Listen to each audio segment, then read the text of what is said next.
Students, I would like to ask you a question. I know you will not be able to answer. Teacher has to answer for it. What is the common thing that people seem to talk about when it is peak summer, when it is too hot, unbearable heat, when the earth begins to dry and the crops begin to wither? What do people long for? Yes, people long for rain. They just wait when it will start raining. What is it like to experience the first shower of rain after a long summer? What is it that you like about the rain? After a peak summer, we just wait for the rain. We have shower. On the first day itself, we take bath when it starts raining. We go out and dance and make merry because it starts raining suddenly. The first stanza I am going to read. How beautiful is the rain after the dust and heat, in the broad and fiery street, in the narrow lane. This stanza tells that the rain is a welcome relief after the scorching heat of summer. The poet tells that wherever the rain falls, whether it falls on a broad and narrow street, the poet says that it looks just beautiful.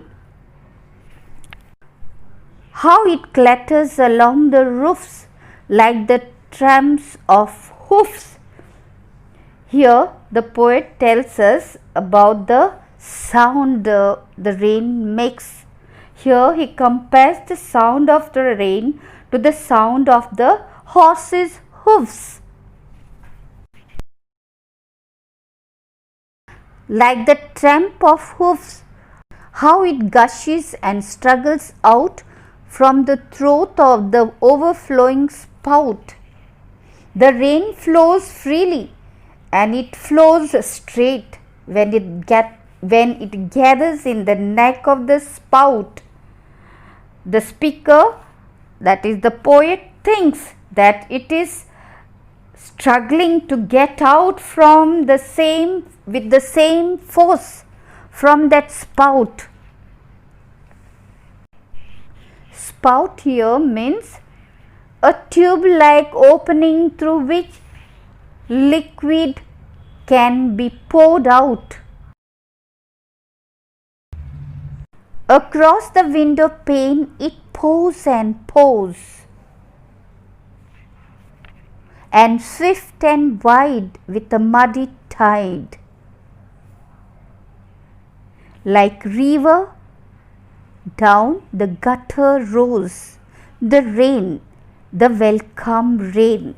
This stanza tells us that the rain pours on the window, it falls on the window pane, from where it falls down on muddy road and then flows down like a river in the gutter, roaring away as it flows. It makes a lot of sound.